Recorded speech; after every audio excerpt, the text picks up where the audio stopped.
नमस्कार। News net में आपका बहुत बहुत स्वागत है और मैं हूं सुरेश झा। लव जिहाद ये एक ऐसा शब्द है जिसे सुनकर हर कोई चौंक जाता है कि आखिर ये होता है तो क्यों होता है। लव जिहाद आखिर है क्या? लेकिन हमारे समाज में पिछले कई दशकों से लव जिहाद के नाम पर जो नंगा नाच किया जा रहा है, जो लोगों के साथ, जो हिंदू के साथ जो लव जिहाद के नाम पर जो उनको ठगा जा रहा है, वो बहुत ही चौंकाने वाला, बहुत ही शर्मनाक है। क्योंकि लव यानी प्रेम, प्रेम एक ऐसा शब्द है जो अपनों को यानी पराये को भी अपना कर लेता है। ये वही लव है, ये वही प्रेम है जो कृष्ण जी ने राधा के साथ किया था, जो रामचंद्र जी ने सीता के साथ किया था। यानी हर प्रेम की डोर जो होती है इतनी कोमल होती है कि ये एक दूसरे को अपनाती है, एक दूसरे में अपनत्व पैदा करती है।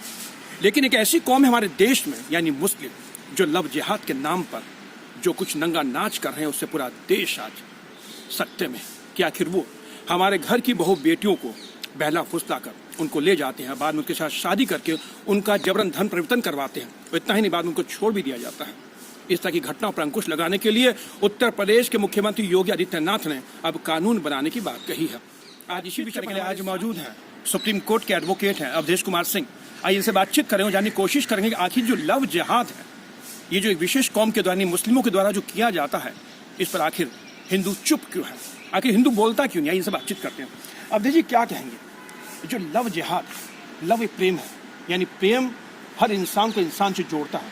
लेकिन जो मुस्लिम है, जो लव जिहाद के नाम पर जो नंगा नाच करते हैं, उसको क्या कहेंगे लेकर आप? देखिए, यहाँ पर लव शब्द हटा दीजिए। जहाँ पर हिंसा हो और हिंसा से लव उत्पन्न किया जा रहा हो, वहाँ लव का कोई महत्व नहीं। आपने जो ये कहा, कृष्ण जो राधा से प्रेम करते थे, या कृष्ण जो है सो मीरा से प्रेम करते थे, या जो भी इस तरह की बातें आपने कही, वो शोभा नहीं देता है। इसलिए कि लव जिहाद अभी चल रहा है भारत में, ऐसी बात नहीं है। लव जिहाद तो उस समय शुरू हुआ जिस समय यहाँ का गजनी आ गया था। आप इस बात को मानने को तैयार होनी चाहिए, संपूर्ण हिंदू समाज इस बात को माने कि यहाँ पर करोड़ों में मुसलमान बाहर से यहाँ नहीं आए थे। 1000 में आए थे, 500 में आए थे, 2000 आए थे, 10,000 आए थे। लेकिन हुआ क्या? यही लव जिहाद है। लड़कियाँ को उठा लेना, लड़कियाँ को बाजबरन शादी कर लेना। और हिंदुओं लोग जो है सो कभी इसका प्रतिकार इसलिए नहीं कर सका, इसलिए कि 6 से 64 बरस में 62 गो राज्याभिषेक राजा राज किया, मुस्लिम राजा राज किया 6 से 64 बरस। उसके बाद 1857 में ईसाई लोग भी शासन किए लगभग 90 बरस। 90 बरस के बाद भी इस देश का दुर्भाग्य तब पैदा हुआ जो महात्मा गांधी और नेहरू ने आगे राजनीति में आगे हो गए। महात्मा गांधी सुभाष चंद्र बोस को आगे बढ़ने नहीं दिए, महात्मा गांधी सरदार पटेल को आगे बढ़ने नहीं दिए, नेहरू को आगे कर दिए। नेहरू मानसिक रूप से कुछ इस रूप में कमज़ोर हो गए कि 1942 में ये अधिकार है, इंदिरा जी को ये अधिकार थी कि किसी के साथ वो शादी कर सकती थी। शादी उन्होंने एक पार्टी से कर लिया 1942 में। 1947 में देश स्वतंत्र हुआ। जब कानून बनाने की बात आई तो धर्मनिरपेक्ष की बात आ गई। धर्मनिरपेक्ष रहेगा देश, धर्मनिरपेक्ष के तरफ से चलेंगे हम। उसका नतीजा ये हुआ कि 1972 बरस में वही मुस्लिम आज ये कह रहा है कि घर के लड़कियां, हिंदुओं की लड़कियां खींच कर लाई जाती है, अगर धर्म परिवर्तन नहीं करती है तो रोड पर गोली मारी जाती है। आप तो इधर देखा निकता के साथ क्या हुआ। वो कह रही 2 बरस पहले भी तंग किया था, वो नहीं मानी तो रोड पर, बीच रोड पर उसको खींच करके गाड़ी में बैठाने के लिए प्रयास किया। CCTV पर सारी दुनिया देखा, उस पर भी वो राजी नहीं हुए तो गोली मार दिया। दूसरी तरफ एक हिंदू लड़का दिल्ली में एक मुसलमान लड़की से शादी किया, प्रेम कर रहे, शादी करने की तो बात ही नहीं था, प्रेम कर रहे थे। इसका नतीजा हुआ 5 गो लड़के ही मुस्लिम आए और उसको पेट में इतना फाइट मारा कि उसका हाथ फट गया, वो मर गया। आप कहाँ पर हैं? आप इस देश में नहीं अच्छे माने जा रहे हैं, दुनिया में अच्छे नहीं माने जा रहे हैं। आप फ्रांस देखिए, फ्रांस में क्या आपने इतिहास रच दिया। रूस का राष्ट्रपति ने क्या कह रहा है, अमेरिका के राष्ट्रपति ने क्या कह रहा है। एक दुनिया की आबादी अगर 8 अरब है, लगभग 180 करोड़ आप लोग हैं, और आप लोगों में से सब लोग इसमें नहीं बुरे हैं, लेकिन कुछ लोग इस रूप में बुरे हैं कि वे लोग इस तरह के काम करते हैं जिससे संपूर्ण समाज की बदनामी होती है। लेकिन उंगली तब उठती है अंगुली तब उठती है जब लिंचिंग के बिंदु पर आप रोड पर आ जाते हैं। किसी मुस्लिम की लड़का को मारा जाता है, आप रोड पर चले आते हैं।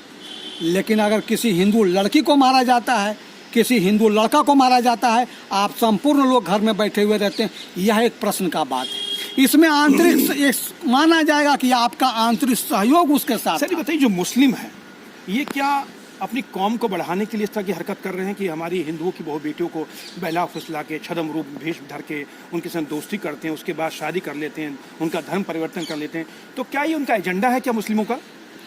आज से लगभग 1000 बरस पहले जो उन लोगों का किताब लिखी गई थी उसमें गजवाए हिंद को लिखा हुआ है।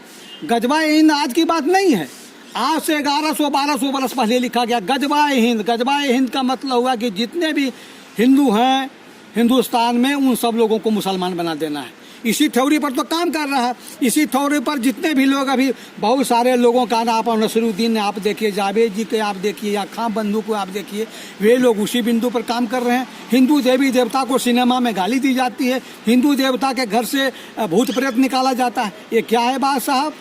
लेकिन अब हिंदू जागा है, हिंदू को जागने का समय आ गया, वक्त पर जागा है। बहुत कुछ बिगड़ा है, बहुत कुछ बिगड़ने की स्थिति में था, लेकिन 2014 का चुनाव, 2019 का चुनाव ये बता दिया कि अब हिंदू जाग गया है। हमारे देश में एक मुस्लिम कौम है।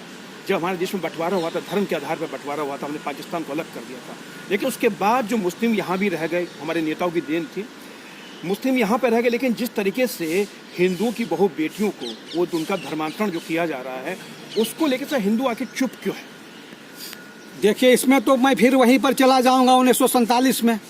आज महात्मा गांधी की आत्मा और नेहरू की आत्मा अगर इस देश की स्थिति को देखता होगा तो बहुत तकलीफ होती होगी कि हमने गलती किया। उनकी आत्मा भी इस चीज़ को महसूस कर रहा होगा।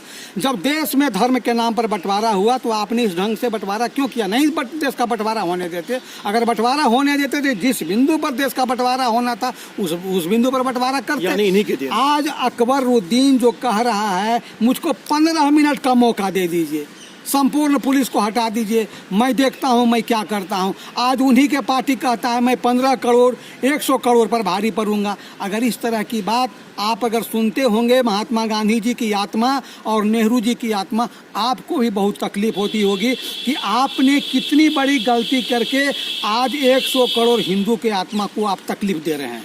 अरे सर, मुझे ये भी बताइए कि जो हमारे देश की राजनीति है वो कहीं ना कहीं हमारे देश को खोखला कर रही है।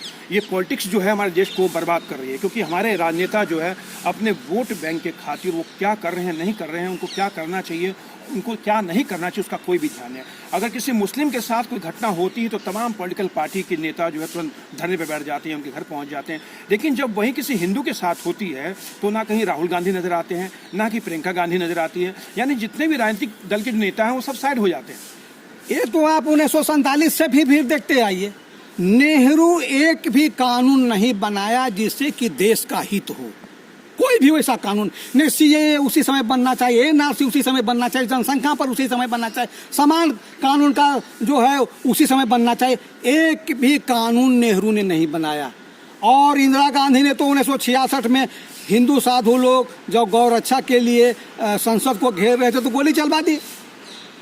पेपर में सुनते हैं आया 8 आदमी मारा, और जो दर्शक थे कह रहे हैं 2000-2500 आदमी मारा गया। और क्या बात सही है क्या बात गलत है हम तो नहीं कह सकते। जो उस समय के बुजुर्ग थे उस समय वो कह सकते हैं। लेकिन फिर जो है सो आप राजीव गांधी को देख लीजिए, उन्होंने कानून क्या बना दिया। एक महिला को जब मिलना चाहिए उस पर कानून उन्होंने पलट दिया। आज राहुल गांधी को देख लीजिए, वो चले जाएंगे हाथरस, जहाँ जो है सो उनको वोट मिलने की उम्मीद है। ये दिखाना होगा कि हिंदू में जो है सो बहुत पिछड़े वर्ग हैं, बहुत एकदम वे लोग को तंग किया जा रहा है, वहाँ पहुँच गए। आज जो है सो निकता के बारे में एक शब्द नहीं बोला किसी ने। प्रियंका एक शब्द नहीं बोली। क्यों प्रियंका नहीं बोली? ये जो मुट्ठी भर के लोग हैं, छोटे छोटे पार्टियाँ जो हैं, वो लोग एक शब्द नहीं बोले। इसलिए ये सारी बातें जो हो रही है देश में, जो हो रहा है, ये सारी बातें वोट के चलते हो रही है। और जो कांग्रेस पार्टी है वो पालकिड होता है। किसका पालकिड होता है? देश की जनता। चलिए सर बताइए कि जो लव जिहाद जो है, लव एक अच्छा शब्द है, लेकिन उसके अंदर जो जिहाद जुड़ गया वो कहने का हमारे लिए बहुत खतरा है, खासकर हिंदुओं के लिए बहुत खतरा है। और अगर हिंदू नहीं जागा तो ये लव जिहाद बंद नहीं होगा। मेरा सा सवाल ये है कि लव जिहाद की घटना लगातार बढ़ती जा रही है। उत्तर प्रदेश ले लें, राजस्थान ले लें, भोपाल ले लें, तमाम जगह बढ़ती है, दिल्ली ले लें, कोई भी राज्य ऐसा अछूता नहीं है जहाँ पर लव जिहाद की घटना नहीं हुई हो। लेकिन मैंने देखा, सही बताया कि कोई भी जहाँ कांग्रेस सरकार है, जहाँ कोई भी सरकार है, वो इसके खिलाफ आवाज़ क्यों नहीं उठाती है?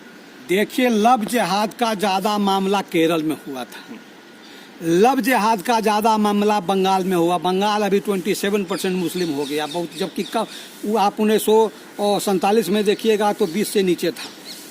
ये लव जिहाद, लव के साथ जिहाद जोड़िए मत, बहुत बड़ा बुरा अर्थ लगता है। लव का एक सात्विक अर्थ जिन्होंने अपने कृष्ण से तुलना किया, रामचंद्र, और इस जिहाद को आप तुलना कर रहे हैं इससे, जिसका है कि घर से बेटी निकाल करके शादी कर लो।